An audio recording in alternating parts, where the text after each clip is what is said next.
l'instant, je pense que quand je regarde les accusations, je crois que la dame elle-même a balayé ce qui peut apparaître comme étant viol. Parce que quand vous lisez sa plainte, elle parle d'un contrat. C'est-à-dire qu'ils se sont entendus, c'est-à-dire qu'il y a un contrat entre elle et les pasteurs. Donc à ce moment-là, selon elle, je ne dis pas que ce qui est vrai, mais selon elle, lorsqu'il y a un contrat, il n'y a pas de viol. C'est-à-dire que la dame soutient elle-même qu'il y avait un contrat, qu'elle est allée plusieurs fois, sauf qu'elle soutient aussi qu'elle a été menacée avec une arme, qu'on ne trouve pas, on ne connaît pas la marque, on ne connaît rien. Donc on aura du mal, c'est sa parole contre la parole du pasteur, et je crois que tout ça, pour nous les praticiens des droits, en ce qui concerne le pasteur Mukuna, je crois que les avocats sont à l'aise parce que c'est un dossier facile à plaider. Viol et cause à la tête, mais tant que vous viol avec violence, violer et sikanini pour balagi na contrat. À quel bala mogote soit disant ce qui peut bala mine. Mine nango ya kaka ba violer yo au sala ke loko te lo baraté. Donc nyonso wana il y a se plaindre, nyonso wana ba magistrat mu ba instruisaka à charge pe à décharge. Tous espérer ba kotala nyonso wana na bwanya na bango. Et que droit est au Lobama. Ma cliente a attré Mukuna devant la justice via le ministère public pour viol, prétention illicite du certificat d'enregistrement de sa parcelle, de la parcelle de son défunt époux, et aussi pour menace à l'aide d'une arme. Il y a aussi une infraction qui s'est ajoutée, notamment attentat aux bonnes mœurs. Les infractions que la dame reproche à Mukuna, c'est le viol. Je l'ai dit tantôt là. Il y a la rétention illicite du certificat d'enregistrement, il y a les menaces de mort, évidemment à l'aide d'une arme, et puis il y a l'attentat à la pudeur.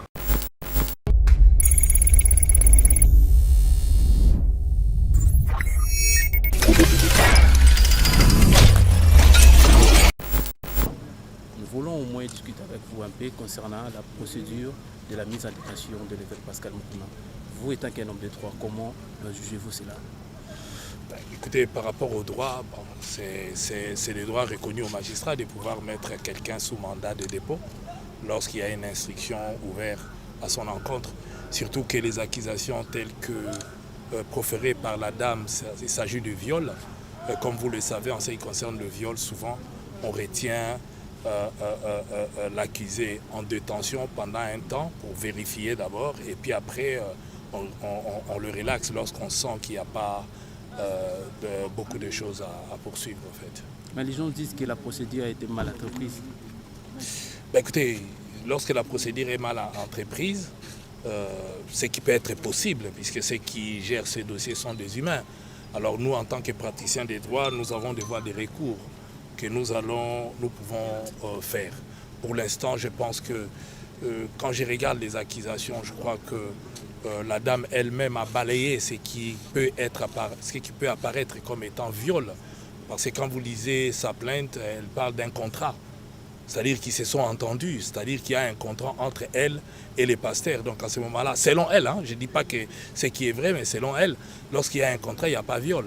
C'est-à-dire que la dame soutient elle-même qu'il y avait un contrat, qu'elle est allée plusieurs fois, sauf qu'elle soutient aussi qu'elle a été menacée avec une arme qu'on ne trouve pas, on ne connaît pas la marque, on ne connaît rien. Donc on aura du mal, c'est sa parole contre la parole du pasteur, et je crois que tout ça, pour nous les praticiens des droits, en ce qui concerne le pasteur Mukuna, je crois que les avocats sont à l'aise parce que c'est un dossier facile à plaider. Et alors, quelle sera la procédure, si on peut avoir une idée sur ça? Je crois que la procédure, c'est la confrontation qui doit avoir lieu aujourd'hui avec les autres protagonistes que la dame a cités, à savoir Olengankoy et les autres, soi-disant qu'elle est allée se plaindre. Ça aussi, ça ne qualifie pas le vol, puisque soi-disant qu'elle est allée se plaindre pour que le pasteur lui donne le document de la parcelle. Mais je reviens toujours pour vous dire que le document de la parcelle n'appartient pas au pasteur. Et même si on lui donnait ces documents à la dame, elle ne pourrait rien faire, puisque le DQS n'a laissé qu'une seule parcelle, et tout le monde sait qu'en droit, la femme est usufruitière. Or, on constate aussi, elle-même reconnaît que le monsieur avait une autre femme avant elle. C'est-à-dire que c'est elle, c'est à elle que revient 50% de biens de cette maison, pas à elle, c'est à l'autre femme qui est à la maison. Donc c'est vraiment un ambroglio, c'est un dossier que quand on regarde en réalité, c'est flou. C'est vraiment flou par rapport au protagoniste, par rapport à la qualité même de la personne qui poursuit. Ces documents, Pasteur ne les a pas. Les documents sont entre les mains des enfants du défunt. Donc on se demande même ce que Pasteur allait donner, ce que ça signifiait ce contrat dont elle veut se prévaloir. Et si tel est le cas, il n'y a pas viol. Le problème se situe à ce niveau-là. On s'interroge, mais nous allons voir comment les magistrats vont mener l'affaire. Vous savez, se plaindre, c'est un droit reconnu à tout le monde. Mais au fur et à mesure, nous pensons que le ministère public qui instruit à charge et à décharge essayera de voir au clair ce qu'il y a réellement dans ce dossier de flou pour pouvoir éclairer l'opinion, puisque aujourd'hui l'opinion publique est debout avec ces vents d'état des droits. Nous voulons voir que le droit se manifeste en fait. En bref, un peu à Lingala pour nos amis. Oui, poser la question à Lingala. Honorable, yo ozali moto amibeko, boni omoni mise en détention ya ndeko évêque Mukuna. Mise en détention, ça sera toujours prévu ce qui va fonder mon pour un viol, et surtout que va fonder pour un viol avec violence, donc viol na menace ya munduki. Mais loko etika la ko funde zelo ko mususu ko la kisake makamu nazo funde ya solo zelo ko mususu. Mais ce qui va fonder mon pour un viol mingi ba magistrat ba chaka mutuna na détention ba confronter ba tala so makamu ba lobeza ya solo te. Mais ndenge boyebeli bino moko pasteur a nié ba les faits à Kolobaka Bimaki na moi si wana et que pasteur P a lobby que a présenté ba moyen il y a défense il y a Kolobaka il y a Bimana été mais les lots baretena qui est pour les lots il faut passer la confrontation na ba olenga ko ina batumso moi si atangaki mais soyi botali lo kasa o moi si akomaki lingolo ba plainte na ye azolo bateke ba violaki azolo ba keza contrat où il y a négocié qui n'a pasteur soi-disant pasteur alobaki avant pesa ye mikanda fo ba bimana ye selon ye à ce moment-là viol les ali sous-souté et ngo bolongwe pa na ona mayele okei ba wi ko ba non respect à contrat ta mususu mais pasteur agi ne loka ko pesa ye tenenga mona lobaki pamba te moto akufi mowe ya tikinda kumoko biso na toyebi ke moi c'est à la héritière te à la fruitière et même ceux qui bongote ye moko moi si wana zolobake mobali na alaka na mwasi mususu mama bana na ye na ndako ngolo bake abala alaka na mama bana na ye muta na la moitié 50% ya ndako wana donc même lelo contrat ngo eza sur base ya lo côté puisque pasteur agi ne lo ko pesa été ba lobi pasteur amenasa ki na munduki mais fala kisa munduki ngo marque nini alaki ndege nini na tina nini pasteur akolakisa munduki alors que il alaki contrat o basi bayoka ki yako pesa nzoto bonga na pesa selon ye. À ce moment-là, munduki alaki na place nango te bisiko wana. Et puis, binomo bolandi na maloba na ye, alobi ke yasuka oyo ndege selon ye na vidéo na ye oyo pasteur azo reconnaître te, j'insiste, que y a ça la vidéo wana te ayebi yango te ezayete, mais selon moi si wana ayaki ko piéger ye et que bayoka na est-ce qu'il y avait encore besoin pasteur azala na munduki alors que ye moko na kolongwa na ya alobi ke na yaka na piéger ye pour nazo ba preuve pour baza osenga ba preuve. Donc est-ce qu'il y avait besoin aussi pasteur à Namunduki omoni ke kofunda na ye moko eza na sens te mais lokolo na maboko ya justice tout ça la confiance na justice mboka na biso le moment venu soka tali nyonso wana ndenge fatala et que bakoloba droit et olobama parce que awa tozolinga droit et loba et non biso ba individu to ko koloba ko olobi mutaki na munduki lakisa munduki olobi mutalaki na boye lakisa preuve nde mutu afunda ka mutayaka na ba preuve donc tozoze la confrontation à lelo pour batu ba ko koyeba opinion to ko koyeba elo ni ne koleka. Est-ce qu'il y a une main noire derrière Makambo, est-ce vrai? Écoutez, na affaire nyonso batutu babaka main noire ezali ngai te mna kwa bisabino ezate ba bazolo ba main noire ezali ba yebi pourquoi bazolo ba yango pamba te avant pasteur akoma wa to yoki ba kombo mususu to boko tanga ba lekaki awa nanu liboso yango moni batu ba s'interroger est-ce que main noire ya na simate ba lingi ba humilier pasteur ba sambwisa été parce que nazo continuer ko insister sur tali bien plainte ya moi si on a bino so botanga ki on a ba réseaux sociaux bozomo na bien que moi si on a lobi que bazala ki na contrat donc à partir du moment ba na contrat viol ya lisusuté ba yokana ki apesa nzoto pour pasteur apesa ba papier déjà sur base de ça viol et cause à la tête mais tant bazolo ba viol avec violence ba violer et sikanini pour ba laki na contrat akemba la mokote soit disant ce qui peut mbala mine nango ya kaka ba violer yo au sala ke loko te lo baraté donc nyonso wana il y a se plaindre nyonso wana ba magistrat mu ba instruisaka à charge pe à décharge tozo espérer ba kotala nyonso wana na bwanya na bango et que droit et olobama. Je suis avocat, je m'appelle Robert Badiadjanabo, avocat depuis un bon bout de temps au barreau de Kananga. Et en parlant du dossier qui oppose M. Mukuna et puis à Mme Mimi Chibola, où en êtes-vous maintenant? À mon avis, l'accusé est en mise en détention provisoire.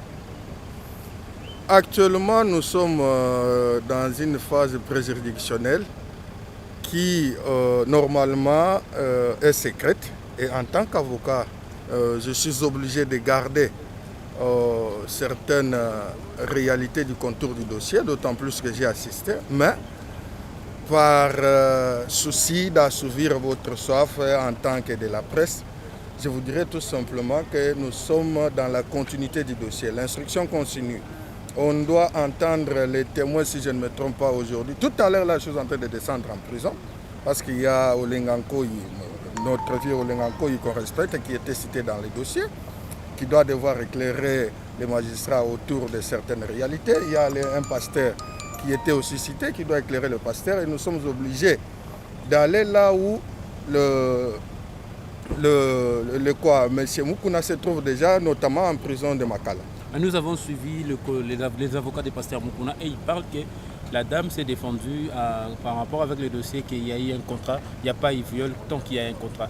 Non, moi je suis l'avocat de la femme. Les avocats de Moukouna ne peuvent pas parler à la place de la femme. C'est anormal. Et concrètement, qu'est-ce que l'opinion publique peut retenir de l'essentiel? Jusque-là, nous nous reprochons, pas nous, ma cliente, évidemment, parce que moi je suis avocat, ce n'est pas mon affaire. Je suis en train de gérer les intérêts d'une cliente. Ma cliente a attrait Moukouna devant la justice via le ministère public pour viol, rétention illicite du certificat d'enregistrement de sa parcelle, de la parcelle de son défunt époux, et aussi pour menace à l'aide d'une arme. Il y a aussi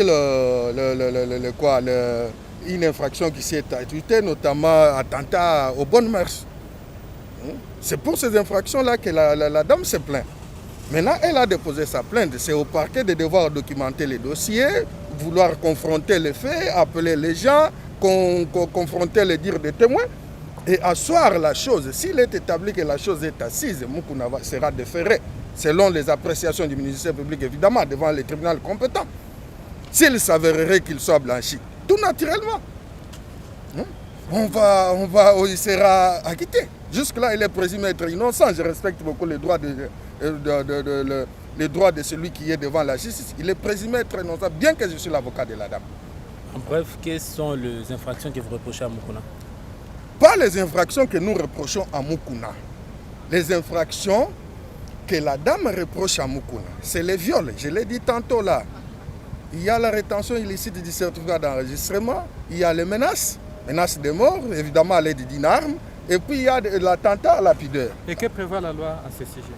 À ce sujet, la loi, elle est claire pour les viols. Vous savez que les viols, c'est une infraction un peu... Moi, je l'ai toujours appelé une infraction bizarre.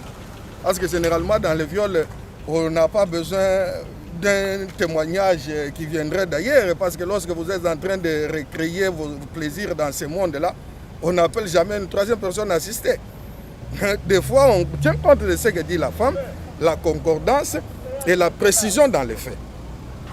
Et pour les autres infractions, la loi prévoit des sanctions là-dessus. Lorsqu'on aura à avoir un jugement, vous allez découvrir ce qu'on aura,